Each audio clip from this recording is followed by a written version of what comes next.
শাস্তির জায়গা হলো জাহান্নাম। আমি আল্লাহ ওই গর্তটা এর দিয়া বরাত করব। মুসা নবী কয় সব বনাশ করে লইছে। তিন কথা শুনা মুসা নবী যখন বাড়ির দিকে যায়, সর্বপ্রথম কিন্তু আটকাইছে ওই যে যারা গর্তের ভিতরে হইল, হাত নাই পা নাই। লোকটা কয় মুসা পয়গম্বর মালিকের কাছে গেলেন, মালিক কি বললো, আমারে কেন বানাইলো সেটা জানতে চাই। শুনলে তুই সহ্য করতে পারবি? আল্লাহ কইছে জাহান্নামের ভিতরে একটা গর্ত আছে, এই গর্তটা তোরে দিয়া বরাত করব। এই লোকটা একটা লাভ দিয়া কয় আলহামদুলিল্লাহ, তাহলে আমি বুঝতে পারছি আমার মালিক আমারে একটা দরকারি বানাইছে। সুবহানাল্লাহ। আমি আমার মালিকের প্রতি খুশি। মালিক আমারে আল্লাহর দরকারের জন্য বানাইছে, বেহুদা আমারে বানায় নাই। মুসারে আমি আমার মালিকের প্রতি খুশি। জুরে কোন সুবহানাল্লাহ। আল্লাহ এই কথা শুনে এমন খুশি হইছে, কয় আমি তারে ভয়ঙ্কর কথা বললাম, সে দেখি আমার প্রতি খুশি। আল্লাহ কয় আমি তারে জাহান্নামের গর্ত বরাত করব না, তারে আমি জান্নাতে ঢোকাবো। সুবহানাল্লাহ। আল্লাহ খুশি হয়ে গেছে। দুই নাম্বার হলো ওই রাস্তার মধ্যে বৃদ্ধ মহিলা মুসা নবীর আটকাইছে। এই মুসা বলো না মালিকের সঙ্গে কথা বলছো, মালিকের কাছে গেছো, মালিকের সঙ্গে কথা বলছো। আমি যে বলছিলাম আমারে আল্লাহ কেন গরিব বানাইলো, আমারে কেন আল্লাহ দেয় না? মুসা নবীকে কইছিলাম তো, আল্লাহ উত্তর দিয়া দিয়েছেন তুমি বেশি বেশি বেশি বেশি করে মালিকের শুকরিয়া আদায় করবা, আলহামদুলিল্লাহ বলবার বলবা, আল্লাহর প্রশংসা করতে থাকবা। মহিলার সে দুইটা গেছে। মহিলা কয় খায় আর কাম পাইছি না, আমি যে প্রশংসা করতাম আমার শুকরিয়া আদায় আমার দিছে কি? এই মুসা আমারে দিলেন না, আল্লাহর শুকরিয়া আদায় করতে আমার তো কিছুই দিছে না। আমি শুকরিয়া আদায় করব, আমারে দিলে আমারে দেয় না। আমি এত গরিব, ঘর ছাড়া আর পরনের কাপড় ছাড়া কিছু নেই, তাই মালিকের শুকরিয়া আদায় করব। বলতে দেরি একটা বাতাস আইসা বুড়ির ঘর শুদ্ধ হয়ে গেছে। শেষ সম্বল আছে একটা ঘর, ইডাও নাই, যা আছে সব শেষ। এবার মুসা নবী সামনে যায়, গিয়া ওই বড় লোক ব্যক্তি আটকাইছে। এ মুসা, আল্লাহরে বলছনি আমার এত ধন সম্পদ, এত টাকা এত পয়সার মালিক আমি কেমনে রে, আমার এত ধন সম্পদ সামাল দিব? বলছনি আমার যেন ধন সম্পদ কমায়া দেয়। أما بعد فأعوذ بالله من الشيطان الرجيم. بسم الله الرحمن الرحيم. إن الذين آمنوا وعملوا الصالحات كانت لهم جنات الفردوس نزلا خالدين فيها لا يبغون عنها حولا قل لو كان البحر مدادا لكلمات ربي لنفد البحر قبل أن تنفد كلمات ربي ولو جئنا بمثله مددا قل إنما أنا بشر مثلكم يوحى إلي أنما إلهكم إله واحد فمن كان يرجو لقاء ربه فليعمل عملا صالحا ولا يشرك بعبادة ربه أحدا صدق الله العظيم. জান্নাত পেতে গেলে ক্ষণস্থায়ী দুনিয়ায় পরীক্ষা দিতে হবে। কথা বলেন, পরীক্ষা যারা কাউরে মালিক ছেড়ে দিবে না, পরীক্ষা নিবে রে। কাউরে গরিব বানাইব, পথের ফকির বানাইব, গরিব আলোতে রাইকা মালিক পরীক্ষা করবে এই বান্দা কি আমার শুকরিয়া আদায় করে কিনা। আল্লাহ কাউরে ধনী বানায় পরীক্ষা করবে এই বান্দা আমার শুকরিয়া আদায় করে কিনা। কাউরে আল্লাহ কিছুই দিবে না, তারপর জিজ্ঞাসা করবে আমার শুকরিয়া আদায় করছো কিনা। মুসা আলাইহিস সালাতু ওয়াস সালাম আপনারা জানেন কালিমুল্লাহ, মালিকের সঙ্গে মুসা পয়গম্বর কথা বলতো। প্রতিদিন তুর পাহাড়ে গিয়ে আল্লাহর সঙ্গে কথা বলে। একদিন রাস্তা দিয়া যায়, 3 রাস্তার মোড়ে 3 জন লোক মুসা নবীর আটকাইছে। প্রথম ব্যক্তি বলে মুসা, ওগো আল্লাহর পয়গম্বর, জানি আপনি আল্লাহর সঙ্গে কথা বলতে যাইতেছেন, তাই আপনার অপেক্ষায় অপেক্ষায় সারাটা দিন আপনার অপেক্ষায় বসে আছি গো নবী। যাবেন তো আল্লাহর সঙ্গে কথা বলার জন্য। আমি আপনার কাছে একটা বিষয় বলবো, সেটা আমার মালিককে একটু জানায়া দিবেন। আমার এত ধন সম্পদ বাড়ছে, এত টাকা এত সম্পদ, আমি কি করি সম্পদের কারণে আমি অস্থির। আমার আল্লাহরে বলবেন কি করলে আমার মালিক আমার ধন সম্পদ কমায়া দিবে। আল্লাহরে বলবেন আমার সম্পত্তি যেন মালিক আমার কমায়া দেয়, মালিক যেন সম্পত্তি কমায়া দেয়, এত সম্পদের ভার আমি বহন করতে পারি না। মুসা নবী কয় ঠিক আছে, চেষ্টা করব। কিছুক্ষণ যাওয়ার পরে মাঝখানে আরেকজন মহিলা, বৃদ্ধা মহিলা দাঁড়ায় কয়, মুসা জানি তোমার মালিকের সঙ্গে তুমি কথা বলতে যাইবা, আমি এই জন্য দাঁড়ায় আছি। বৃদ্ধা মানুষ, দাঁড়াইতে পারি না, বসতে পারি না, বড় কষ্টে আছি রে মুসা। তুমি যেহেতু আল্লাহর সঙ্গে কথাই বলো, তাহলে আমার মালিকের কাছে একটা কথা জিজ্ঞাসা করবা, আমার মালিক কেন আমার কিছু দেয় না? আমার মালিক আমার এত গরিব বানাইলো, কেন আমার দেয় না? এই যে ঘর দেখছো, এটা ছাড়া আমার কিছু নাই। ঘরটাও কোন রকম টিকা আছে, আমার এছাড়া কিছু নেই। শরীরে কাপড় নাই, ভালো কাপড় পরতে পারি না, ভালো খাবার খাইতে পারি না। মুসারে আল্লাহর কাছে গিয়া বলবা, আমারে কেন মালিক ধন সম্পদ দেয় না? কি করলে আমার মালিক আমার ধন সম্পদ বাড়ায়া দিবে, এটা যেন তোমারে বলে দে। মুসা নবী কয় পয়সা দাও, আমি যাই লই। রাস্তা গিয়া দেখে আরেকজন ব্যক্তি সিটিয়া শুয়ে রয়েছে। তাকায়া দেখে লোকের হাত নাই, 2টা হাত নাই, 2টা পাও নাই গো, শরীরটা শুধু আছে আর মাথাটা আছে। এমন মানুষ আপনারা দেখছেন? আমি দেখছি। হাত নাই, পাও নাই। দেখবেন অনেক মানুষ ভিক্ষা করে গইরাইয়া গইরাইয়া, হাত নাই, পা নাই। ঠিক এমন একটা লোক মুসা নবীরে দাঁড় করায় কয়, ও মুসা, যাইবা তো আল্লাহর কাছে দেখা করার জন্য? জানি তো তুমি মালিকের সঙ্গে কথা বলো, তুমি তো কালিমুল্লাহ। এ মুসা, সারাদিন অপেক্ষায় আছি, তুমি কোন সময় রাস্তা দিয়া যাইবা, আর তোমার আমি প্রশ্ন করব। মুসা রে, আমারে আল্লাহ কেন বানাইছিল জিগাইবা নি? আমারে কেন বানাইছে? আমার 2 পাও নাই, হাতও নাই, আমার কোন খামেলে বানাইছে? আমার হাত নাই, পা নাই, আমি গইরাইয়া গইরাইয়া চলি।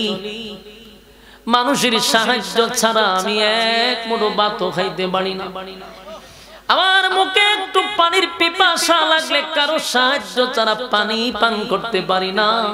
পেটে যদি খিদা লাগে রে, মানুষের সাহায্য ছাড়া আমি খানা খাইতে পারি না।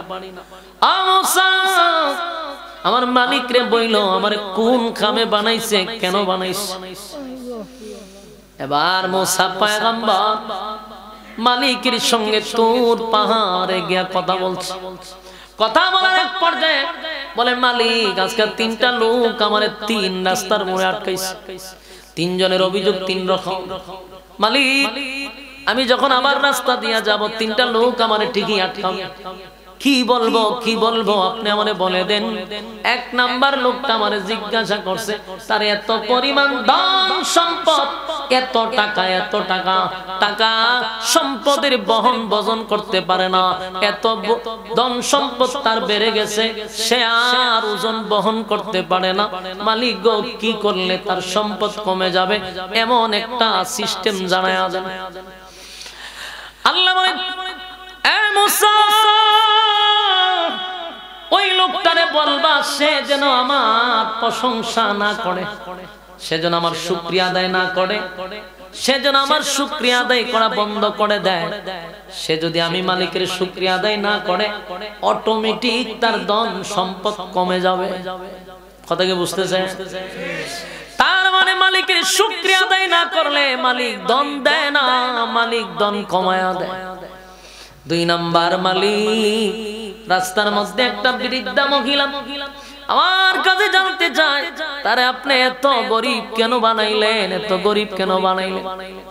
ভালো একটা ঘর নাই, ভালো একটা কাপড় পরতে পারে না, 3 বেলা খাবার খাইতে পারে না। আল্লাহ এত গরিব কেন বানাইছেন, ধনী কেমনে হইব আপনি জানায়া দেন। আল্লাহ হয় মহিলারে বলবা, মহিলা যেন আমার শুকরিয়া আদায় করে, বেশি বেশি করে আমার প্রশংসা করে। আপনারা কি বাড়ি গিয়ে সুবহানাল্লাহ বলবেন? আপনারা যে তালের মুসল্লি বাড়ি গিয়ে বলবেন। আল্লাহ কয় মহিলারে বলবা আমার বেশি বেশি শুকরিয়া আদায় করে, শুকরিয়া আদায় করে, আমার প্রশংসা যেন করে। আল্লাহ কয় আচ্ছা বুঝলাম। 3 নাম্বার ব্যক্তিটা, মহিলাটা গরিব ছিল, তাই আল্লাহর হাবিব মুসা পয়গম্বর, আল্লাহর বন্ধু কালিমুল্লাহ, মহিলার হইয়া আল্লাহর কাছে জানতে চায়, মালিক মহিলা রাস্তায় গেলে আমার আটকাবে, তারে কেন আপনি গরিব বানাইলেন? আল্লাহ কয় আমার প্রশংসা কর, বেশি বেশি করে আমার শুকরিয়া আদায় কর। 3 নাম্বার গলম, হে মালিক, আরেকটা ব্যক্তি রাস্তার মধ্যে শুয়া ছিল, তার 2টা পা নাই গো, 2টা হাত নাই, পাও নাই, হাত নাই। এই লোকটা আমার কাছে কিছু চায় না, শুধু জানতে চায় আপনি তারে কোন কারণে বানাইছেন, কোন খামে তারে বানাইছেন, সে জানতে চায়। আল্লাহ এবার লাস্টের কথা বলেন, এই লোকটারে আমি বানাইছি জাহান্নামের একটা ফুটা আছে, একটা গর্ত আছে, এটা বরাট করবে বানাইছি। কথা বুঝতেছে? জাহান্নাম শান্তির জায়গা না অশান্তির জায়গা? অশান্তির জায়গা, শাস্তির জায়গা হলো জাহান্নাম। আমি আল্লাহ ওই গর্তটা এর দিয়া বরাট করব। মুসা নবী সব বনাশ করে নিয়েছে। 3 কথা শুনা মুসা নবী যখন বাড়ির দিকে যায়, সর্বপ্রথম কিন্তু আটকাইছে ওই যে যারা গর্তের ভিতরে হইল, হাত নাই পা নাই। লোকটা কয় মুসা পয়গম্বর, মালিকের কাছে গেলে মালিক কি বললো, আমারে কেন বানাইলো সেটা জানতে চাই। শুনলে তুই সহ্য করতে পারবি? আল্লাহ কইছে জাহান্নামের ভিতরে একটা গর্ত আছে, এই গর্তটা তোরে দিয়া বরাট করব।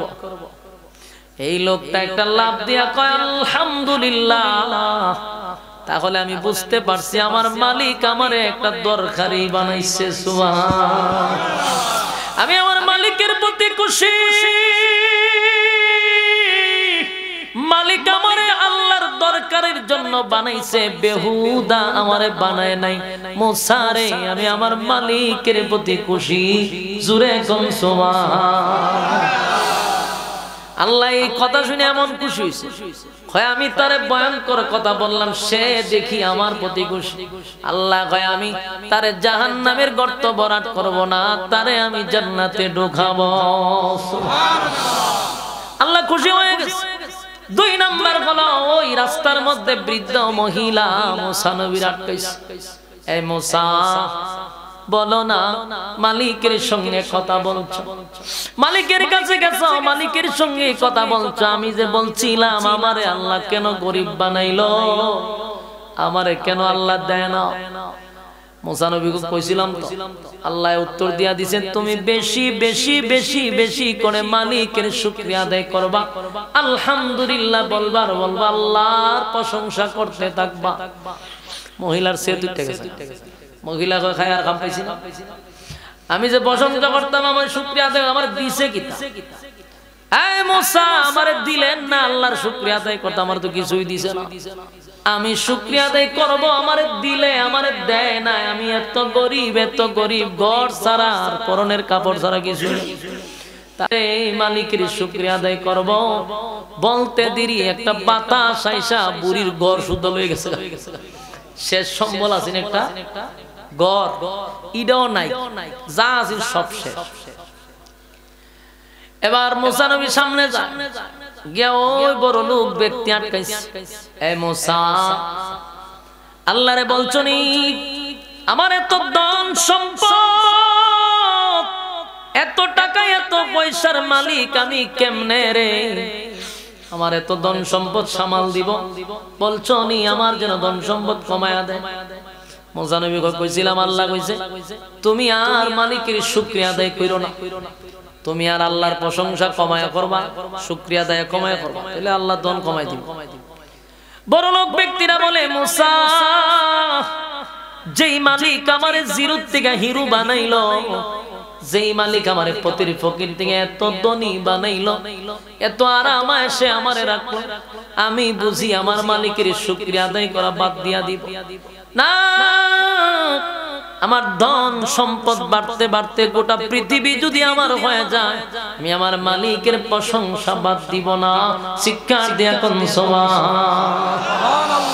এই তিনটা লোকের পরীক্ষা হয়ে গেল রে এক এক জনের সাবজেক্ট এক এক রকম পরীক্ষা দুইটা লোক পরীক্ষায় পাস করলো বিদ্যা ফেল করলো কথা হয় না আমাদের ক্যাটাগরি একই রকম না এক এক জনের পরীক্ষা এক এক রকম হবে এক এক রকম হবে সবাই পরীক্ষায় প্রস্তুতি নিতে হবে কেউ আল্লাহ পরীক্ষা ছাড়া জান্নাত দিবে না নবীদেরকে পরীক্ষা করছে কথা হয় না আদম নবীরও পরীক্ষা করছে নূহ পয়গম্বরকে পরীক্ষা করছে 950 বছর নূহ পয়গম্বর দাওয়াত দিল বিরক্ত হইল না শুধু কানলো চোখের পানি ফালাইল ইব্রাহিম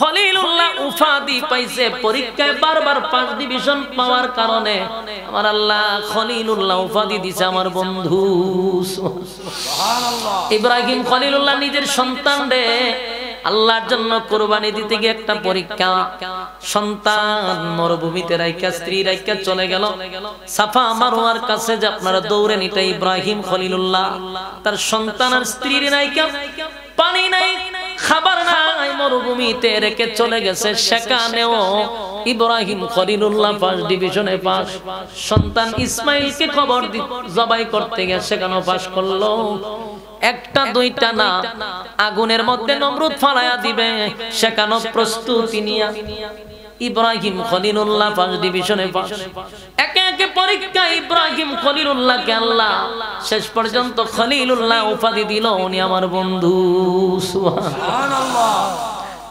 দাউদ আলাইহিস সালাতু ওয়াস সালাম কে আল্লাহ পরীক্ষা করছে দাউদ নবীরও বাদশাহী দিছিল দাউদ নবীর ছেলে হলো সুলাইমান আলাইহিস সালাতু ওয়াস সালাম সুলাইমান নবীরও পরীক্ষা করছে বাদশাহী দিয়া রাজত্ব দিয়া এত বড় রাজত্ব দিছে গোটা পৃথিবীর বাদশা হযরত সুলাইমান নবীরে বানাইছে সুবহানাল্লাহ সুলাইমান নবী কত বড় বাদশা জানো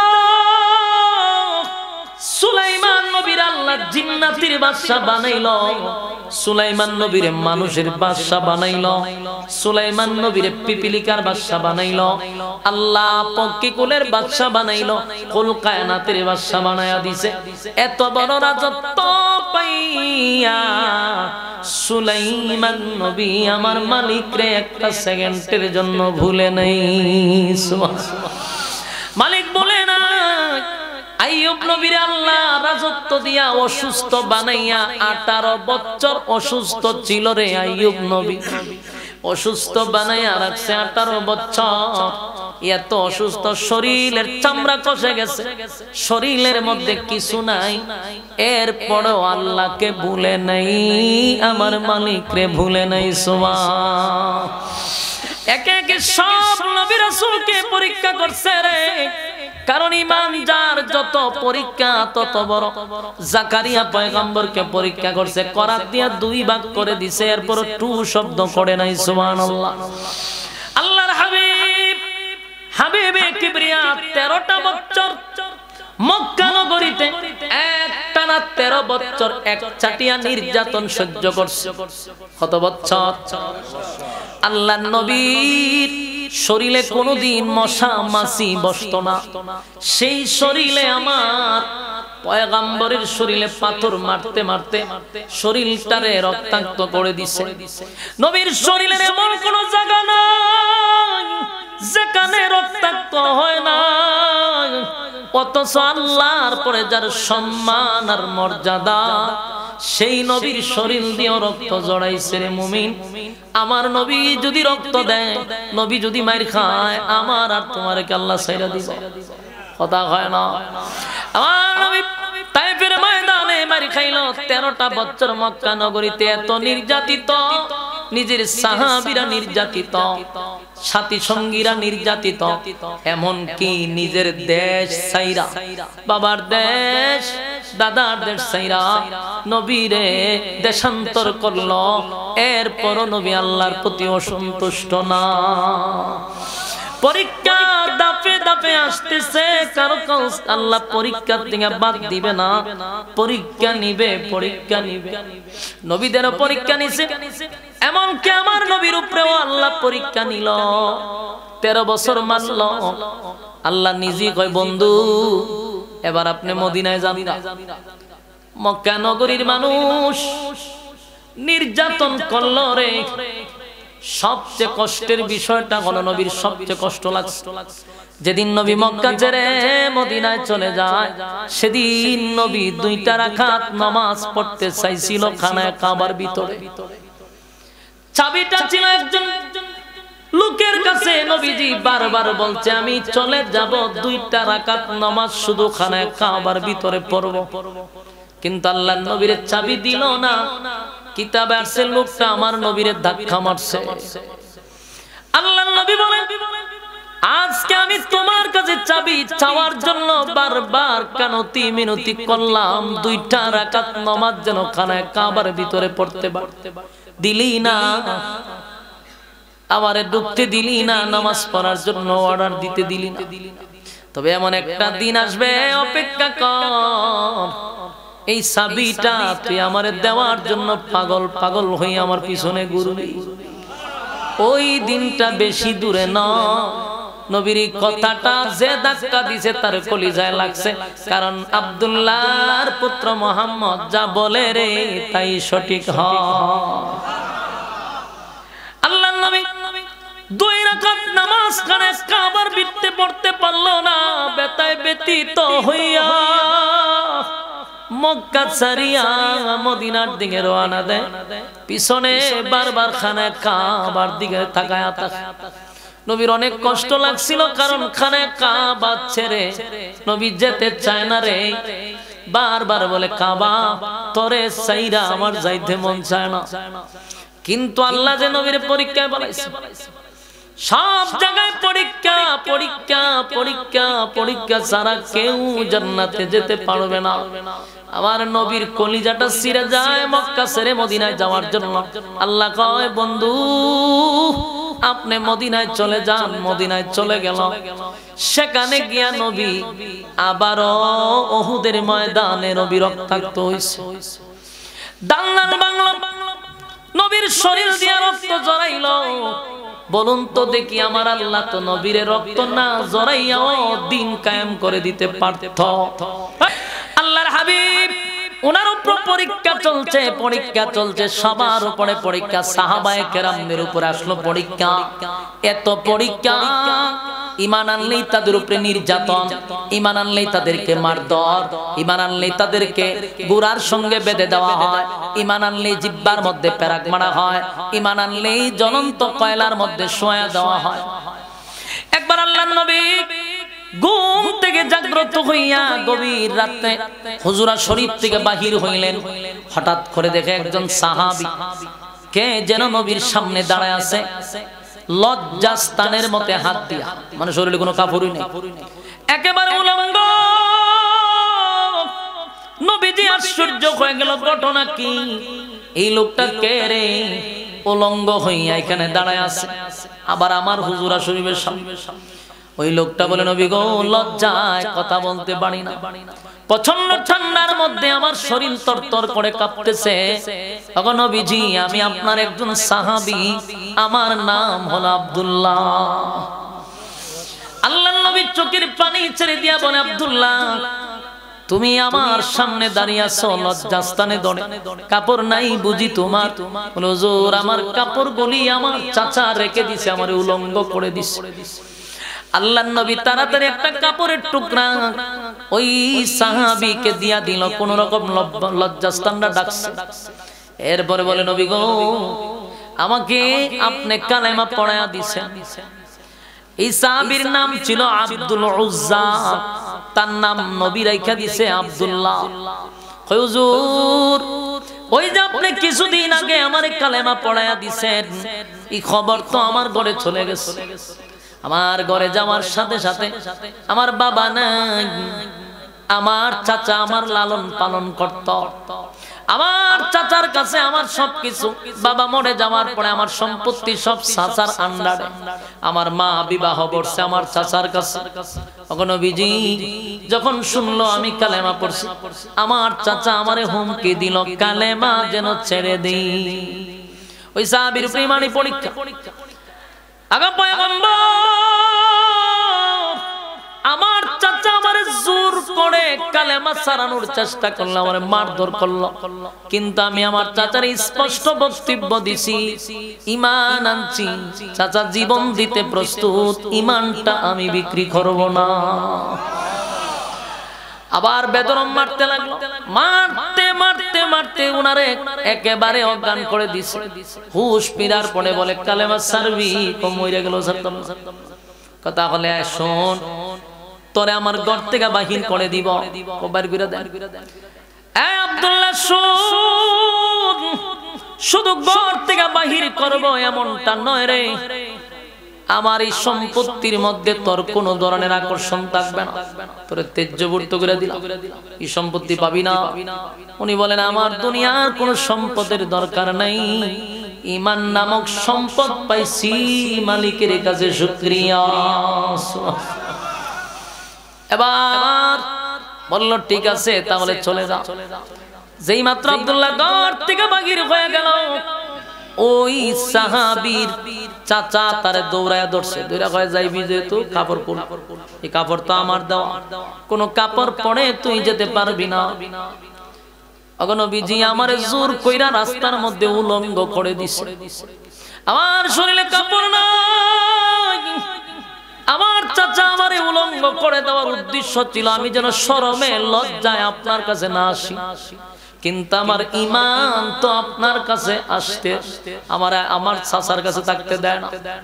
আমার ঈমানের জজবা বেড়ে গেছে, আমি লজ্জাস্থানে হাত দিয়া ধরে আপনার সামনে দাঁড়ায় আছি গো নবী, আমার কোনো উপায় নাই, আমারে ঘর থেকে বাহির করে দিস। আল্লাহর নবীর চোখ দিয়া পানি পড়ে।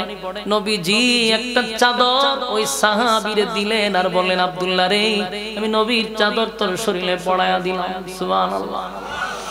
নবীর চাদর পাওয়ার পরে তার সম্মান আর মর্যাদা এত বেড়ে গেছে, এত বেড়ে গেছে, এত বেড়ে গেছে।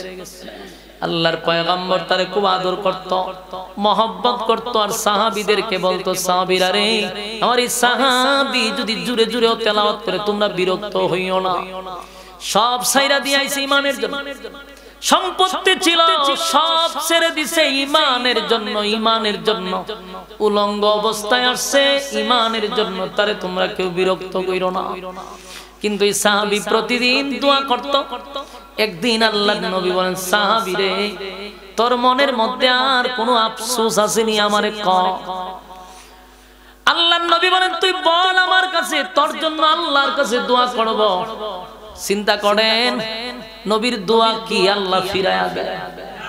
আমরা রে যদি নবী কইতো কি চাস আমরা কইলাম বলে ঢাকা গুলশান দিরা বাড়িছে কথা কই না দি কারণ আমরা জানি নবীর দোয়ারে কো ওই সাহাবীরে জিগায় ক তোর মনে যা চায় ক আজকে আল্লাহ তাই তোরে দিব সুবহানাল্লাহ ওই সাহাবী কই হুজুর আমার কোনো চাওয়া পাওয়া নাই আপনি নবীর জুব্বা পাইছি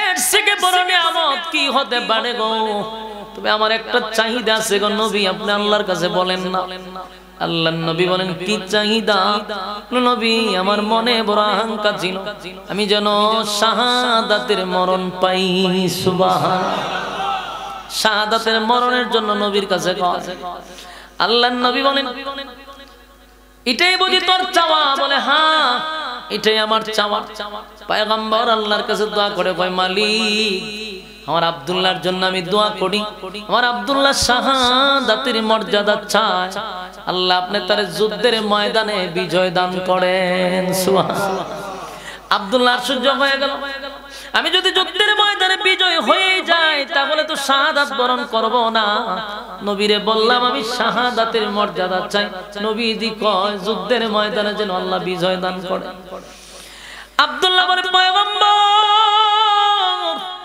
চাইলাম কি আর পাইলাম কি আমি চাইলাম শাহাদাতের মরণ আপনি যদি উল্টা দোয়া করেন আমি যেন যুদ্ধের ময়দানে বিজয় দান করে আল্লাহ হয় আমি দোয়া করছি আল্লাহ তোমার যুদ্ধের ময়দানে বিজয় দান করে তবে তোমার শাহাদাতের মর্যাদা যেন আল্লাহ দিয়া দেয় সুবহানাল্লাহ এই সাহাবী যুদ্ধের ময়দানে গেছে শহীদ হয় নাই যুদ্ধ করছে লড়াই করছে শহীদ হইছে কিন্তু একদিন জ্বরে আক্রান্ত হইয়া সাহাবী মারা গেছে আল্লাহর নবী ঘোষণা দিয়েছে আমার আব্দুল্লাহরে আল্লাহ শাহাদাতের মর্যাদা দিয়েছে চিৎকার দিয়া কোন সুবহানাল্লাহ আমার যুবক ভাইরা যে কথাটা বলতেছিলাম রব্বে কারীম বলেন বান্দারে ইল্লাল্লাযীনা আমানু ওয়া আমিলুস সালিহাতি কানাত লাহুম জান্নাতুল ফিরদাউসি নুজুলা তোমরা যদি ঈমান আনো ঈমানের পরীক্ষায় যদি উত্তীর্ণ হতে পারো